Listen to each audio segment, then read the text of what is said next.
Visa मेरी जान ले चुका है अब। और बहुत बहुत बहुत रिक्वायरमेंट्स है इसमें और बहुत ओवरवेलमिंग प्रोसीजर है। 3 hours of hard work and pure dedication मैंने अपना कवर लेटर बना लिया है फॉर शेंगन वीज़ा।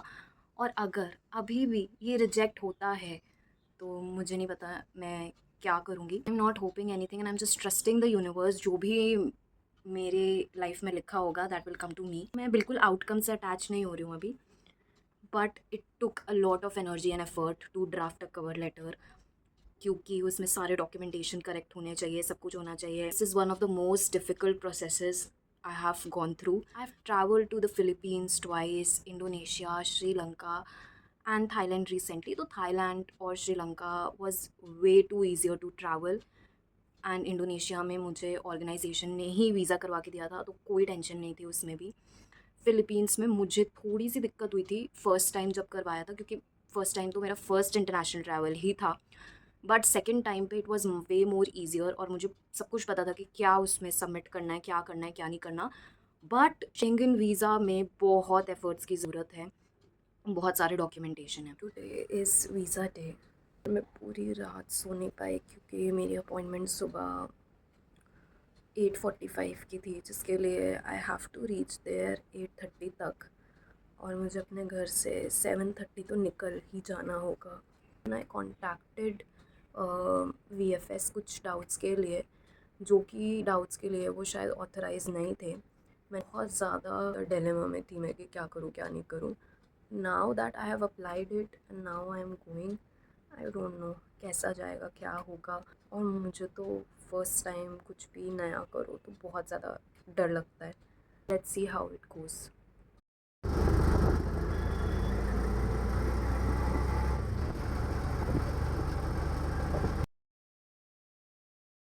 नहीं कुछ नहीं दो और आपकी फाइल वहाँ चेक करेंगे।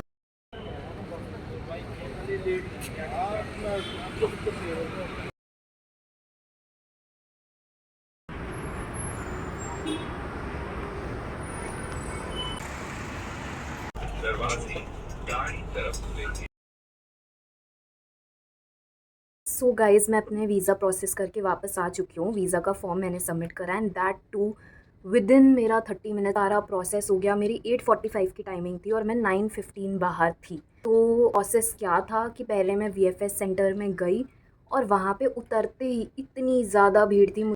उतरते ही stationery, photo print out, photograph, dummy tickets, इन सब के लिए लोग आ गए कि आपको डमी टिकट्स चाहिए, आपको फॉर्म फिलअप करवाना है, आपको ये करवाना है, आपको वो करवाना है। सब वहाँ पे लाइन लगाकर खड़े हो गए। आपको प्रिंट आउट चाहिए, पेन चाहिए, फ़ोल्डर चाहिए, स्टेशनरी चाहिए, सब कुछ के लिए लोग वहाँ पर लाइन लगा के खड़े हैं।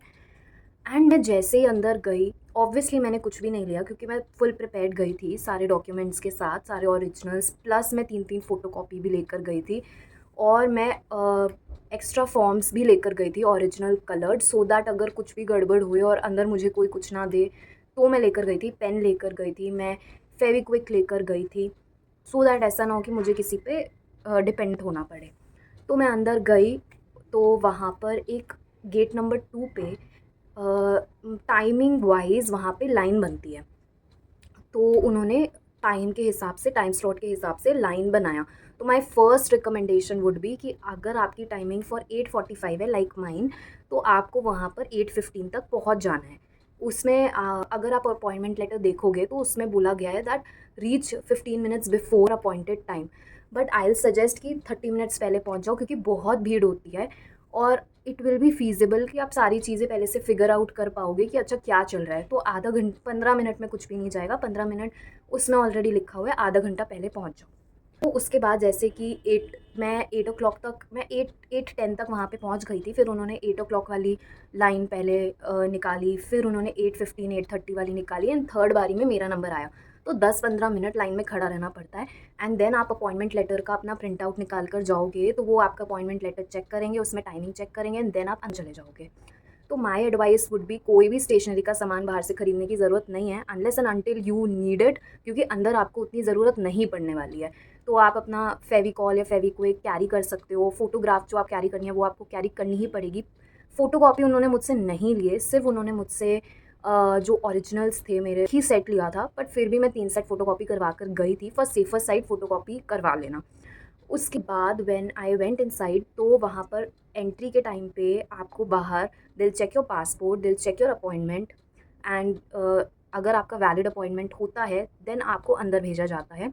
अंदर सबसे पहले आपका सिक्योरिटी चेक होगा। अगर आप अंदर प्रोसीड करोगे to the reception counter, token दिया जाएगा। आप वहाँ पे बोलेंगे फॉर ऑस्ट्रिया वीज़ा मैं अप्लाई कर रही हूँ, एंड वहाँ पर हर एक कंट्री के अलग अलग काउंटर्स बने हुए हैं, so you have to figure it out और यू कैन आस्क समवन, या फिर वहाँ पे स्क्रीन पे भी लगा हुआ होता है कि कौन सा काउंटर किसके लिए है।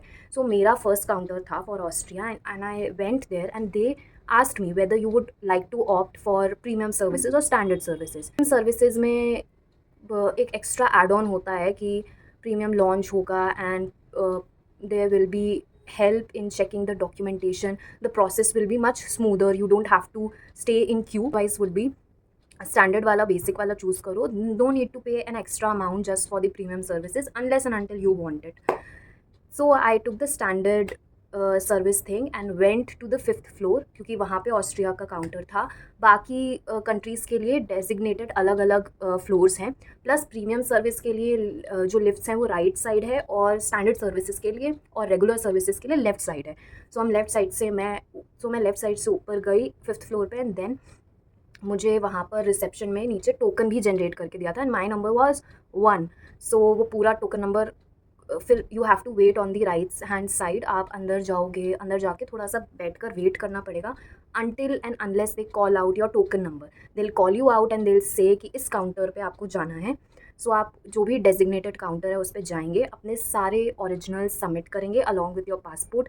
दे will check all your originals. उसमें एक फ़ोटोग्राफ की स्पेसिफिकेशन बहुत ध्यान से देख लेना, और ट्रैवल इंश्योरेंस भी देख लेना कि वो उनके ही अप्रूव्ड इंश्योरेंस में से ही होना चाहिए. मेरी जो फ़ोटोग्राफ थी मैंने एक्स्ट्रा पैसे पे कर बनवाई थी, एंड दे वर सेइंग कि ये जो है फ़ोटो स्पेसिफिकेशंस के अंदर नहीं आ रही है क्योंकि आपका 80% फेस दिखना चाहिए. एंड आई वाज लाइक, मैंने स्पेसिफिकली ये अंकल को बोल कर ही बनवाया था जो फ़ोटोग्राफ खींच रहे थे कि मुझे वीज़ा के लिए चाहिए, एंड दे सेड हाँ ऐसे ही जाता है. सो उसमें थोड़ा नुकसान हो गया मेरा. तो उसमें दे वर आस्किंग मी क्या बाहर जाके फ़ोटो खिंचवा लो, but they help me a lot एंड मेरा बहुत प्रोसेस बहुत स्मूथ रहा. विद इन 20 मिनट्स मेरा सारा प्रोसेस हो गया. जो उनको कमी लगी उन्होंने मुझे बहुत अच्छे से गाइड करा, एंड जेन्युइनली उस टाइम पे ऐसा लग रहा था कि यार कितना स्मूथ प्रोसेस हो रहा है मेरा, क्योंकि मुझे घर पे तो कुछ भी समझ में नहीं आ रहा था. स्पेशली विदाउट ट्रैवल एजेंट तो बिल्कुल भी नहीं समझ में आ रहा था. मैंने इतने सारे ट्रैवल एजेंट्स को कॉन्टैक्ट करा, उनसे बात करी, but they were charging a hefty amount. I decided कि मैं अपना वीज़ा खुद ही करूँगी. नाउ अब मेरे वीज़ा टाइप में भी कुछ प्रॉब्लम थी, वो भी उन्होंने रिजॉल्व करी. एंड देन में कि आप कोरियर सर्विस लोगे कि नहीं लोगे. कोरियर सर्विस आपके घर पे आ जाएगा एंड कोई भी कलेक्ट कर सकता है, थर्ड पार्टी कोई भी कलेक्ट कर सकता है.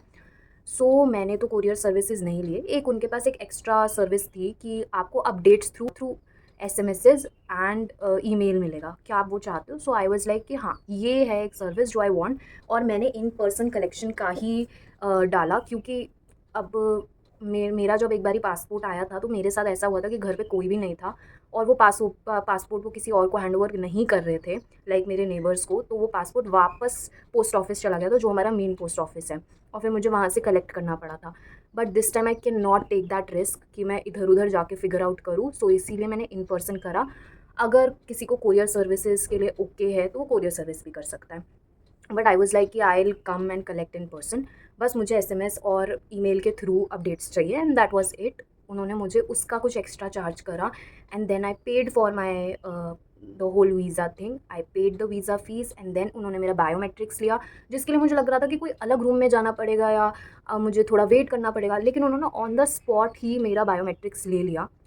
एंड बायोमेट्रिक्स के बाद एक फ़ीडबैक फॉर्म भरा, and I was done for the day. I was literally done. और मुझे लग रहा था और मिनिमम ये सब वीज़ा और फिलअप करने का और ये सारी चीज़ें करने का टाइम 3 to 4 आवर्स दिखा रहा था नेट.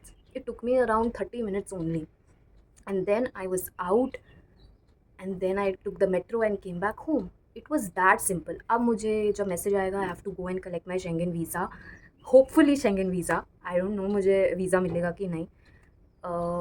थोड़ा मुझे डर लग रहा है क्योंकि एक दो डॉक्यूमेंटेशन में मुझे डाउट है अभी भी, और मुझे लग रहा है कि कुछ गड़बड़ ना हो जाए एंड मौके पे.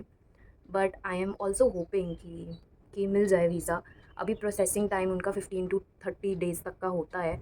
सो आज 20th हो गई है, एंड 15 डेज़ और 15 to 30 डेज़ और, सो लेट्स सी। मतलब मैं एक डिलेमा में ही रहने वाली हूँ before my departure, so let's see क्या होता है।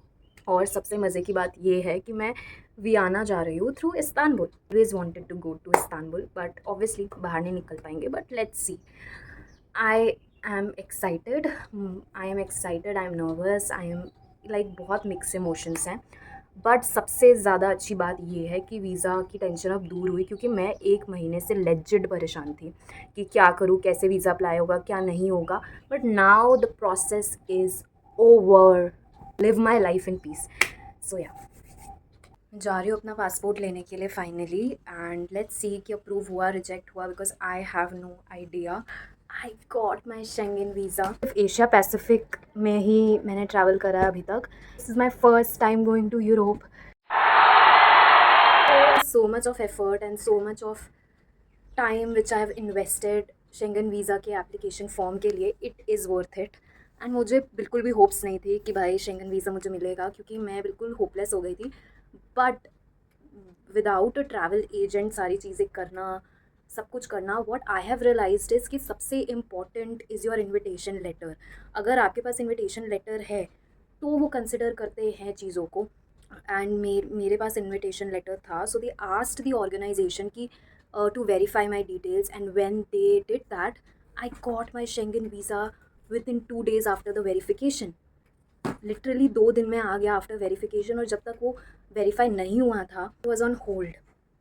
आई वॉज टेरिफाइड कि अगर नहीं आया तो यार क्या होगा, इतनी अच्छी अपॉर्चुनिटी है टू विज़िट यूरोप।